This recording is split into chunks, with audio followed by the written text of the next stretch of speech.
¿Cuántos niños, no sé si tienes los datos, pero están en pobreza extrema o severa en España y en el mundo, para que la gente entienda el contexto de lo que estamos hablando?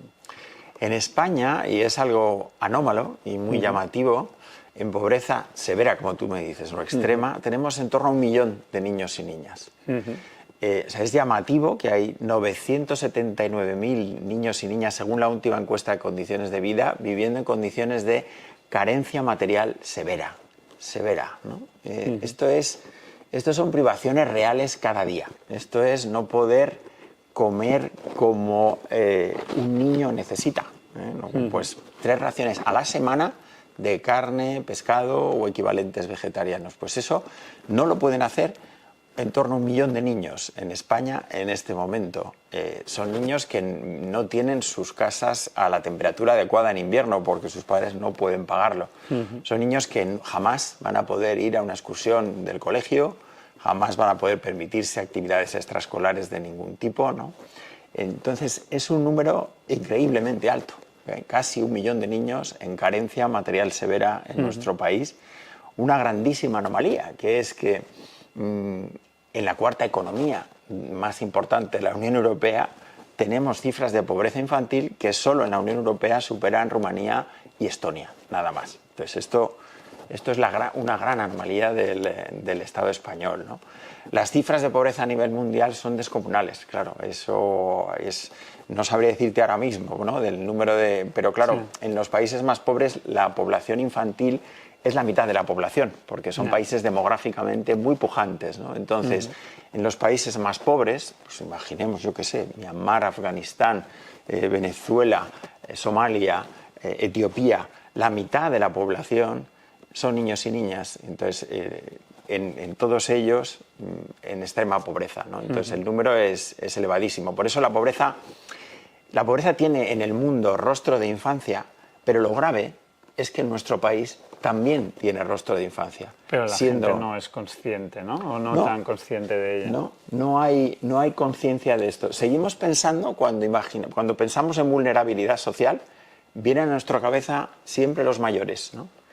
Y hay un tipo de vulnerabilidad que afecta a los mayores, pero sobre todo tiene que ver con soledad no deseada. No son el colectivo más vulnerable económicamente hace muchos años gracias al estado del bienestar. Hoy por hoy, el colectivo más vulnerable en España son los niños y los jóvenes también, ¿no?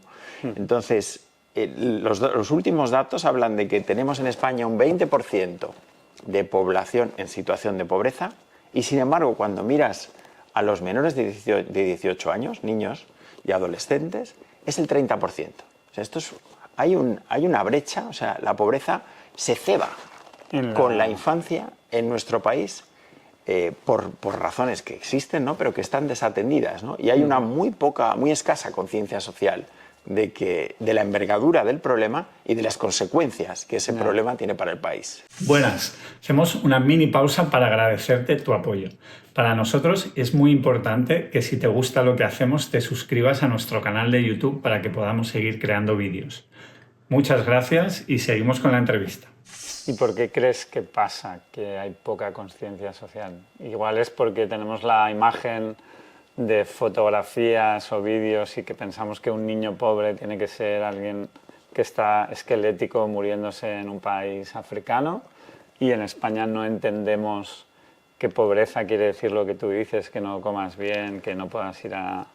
¿Cómo se puede transmitir eso para que la gente nos entienda más y pueda querer apoyar más? La razón que has dado es una de ellas. O sea, cuando hablamos de pobreza nos viene a la cabeza imágenes del pasado, ¿no? Niños pordioseros que mendigan por las calles, ¿no? O imágenes de la pobreza extrema en otros países donde el hambre se ceba con la infancia. No es ese el tipo de pobreza que hay en España. Entonces, el estereotipo asociado a la pobreza infantil es una de las razones. Otra es que la pobreza es algo silencioso, oculto y que avergüenza al que la sufre. Entonces, no es algo públicamente exhibido. Las familias que lo viven de puertas adentro. Entonces, estamos conviviendo con personas en situación de pobreza, familias con niños en situación de pobreza, y no somos muy conscientes porque si lo que comen, si tienen calefacción o no, si se pueden permitir actividades extraescolares o no, no es algo públicamente visible, ¿no? Los propios padres y madres viven con muchísima vergüenza su situación, ¿no? Porque hay algo que les cuestiona en lo más intrínseco de su paternidad, que es: no soy capaz de proveer lo más básico a mis hijos. Entonces, eso no lo van a contar. Entonces, ¿Eso quiere decir que puede haber más gente de la que dan los datos? Porque hay gente que no habla de eso y lo esconde. Los datos son bastante fiables y además son consistentes, o sea, son tozudos.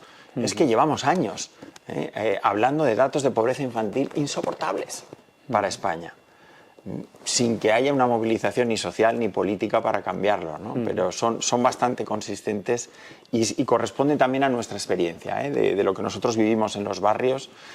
Sí, es el tipo de situaciones que después los datos recogen. Otra cosa que explica que la gente no sea muy consciente es que cada vez hay más segregación residencial. La pobreza se concentra en determinados barrios a los que las clases medias normalmente no van porque no hay nada para ellos en esos barrios, nada que les interese. Entonces, si no vas expresamente, es difícil que veas esas situaciones, ¿no? La pobreza está muy concentrada geográficamente también.